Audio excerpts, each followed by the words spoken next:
It's October 29th, 2004, just 4 days before the most heated U.S. presidential election since the Cold War. The nation is still reeling from the horrors of September 11th, and the political stakes have never been higher. Suddenly, news breaks. A videotape emerges from the shadows, and on that tape, the face the world fears most.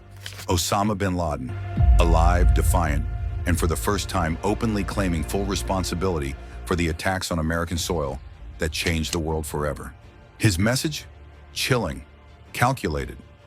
He isn't hiding in a cave, cut off from civilization. He's looking into the lens, speaking directly to America, as if to remind them and the world that he's still out there, and worse, that he feels safe. Meanwhile, at CIA headquarters, a dedicated team has been obsessively tracking one man for over 3 years, and they're failing.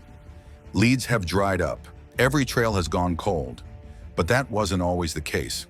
Right after the U.S. invasion of Afghanistan, American intelligence had reason to believe they were closing in. Bin Laden and his fighters had retreated into the jagged caves of Tora Bora. Airstrikes shook the mountains. Afghan allies pressed the attack. It seemed only a matter of time. But when the dust settled, he was gone. All they had were about 20 detainees and a bitter sense of missed opportunity. But among those captured was a man who would unknowingly reignite the hunt. The thread that unravels the mystery. His name was Mohammed al-Qahtani. At first glance, he seemed insignificant, claimed he was just a falconry enthusiast who wandered into Afghanistan. But a set of fingerprints told a different story. Weeks before September 11th, Qahtani had tried to enter the U.S. He was denied entry at the Orlando airport. A one-way ticket, suspicious behavior, and $2,800 in cash raised red flags. Authorities turned him away. Unbeknownst to them, they had just blocked the potential 20th hijacker. That same day, Mohammed Atta, the ringleader of the 9/11 plot, was parked outside the airport, waiting for him. Had Qahtani been allowed in, he likely would have been aboard United Airlines Flight 93, the only plane that didn't hit its target, thanks to the brave passengers who fought back. Qahtani's interrogation opened doors. Through him and others, the CIA mapped al-Qaeda's structure, its planners, logisticians, and operatives, and one name whispered among them would change everything. A name in the shadows, Abu Ahmed al-Kuwaiti, an alias, a ghost.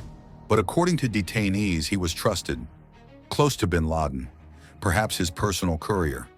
Still, it was just a code name. The CIA interrogated every senior al-Qaeda figure they could get their hands on. Abu Zubaydah confirmed al-Kuwaiti was important. Khalid Sheikh Mohammed denied it entirely. But here's the thing, he denied it too quickly. To the analysts at Langley, that raised a flag.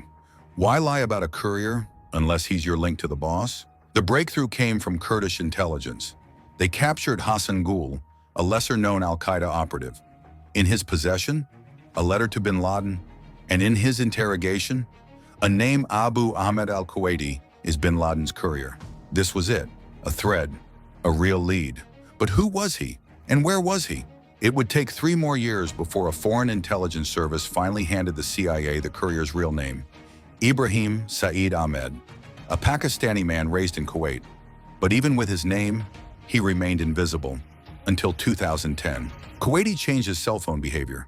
The NSA tracked a mysterious man using a mix of Arabic and Pashto, refusing to say where he was. Then they found him, in Peshawar, driving home. But the house he led them to wasn't a house, it was a fortress. No internet, no phone lines, high walls, security cameras. The agents thought, what if we're already there? What if bin Laden isn't out there somewhere? What if he's right here? 11 p.m., 2 Black Hawk helicopters lift off from Jalalabad, flying low to avoid detection. Inside, SEAL Team 6. Outside, total secrecy. Even Pakistan didn't know. At the White House, the president watches in silence. May 1st, 2011. The world held its breath. In the dark of night, deep inside Pakistan, the most wanted man on earth was about to face his end. For over a decade, Osama bin Laden had evaded the most powerful intelligence agencies on the planet. But that night, a top-secret mission, known only to a handful of people, was in motion. Two stealth Black Hawk helicopters flew low over the mountains of Pakistan.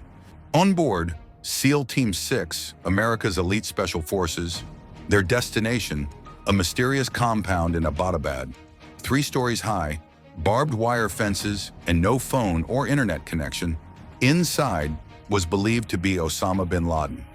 The mission began around 1 a.m. local time. The first chopper crash-landed inside the compound walls. A risky start, but the mission pressed on. SEALs moved swiftly, clearing each floor. Gunfire erupted. Doors were blown open. On the 3rd floor, they found him. Osama bin Laden was in a bedroom with one of his wives. Armed but unprepared, he was face-to-face with the American commandos. In those final seconds, there was no negotiation, no time to run.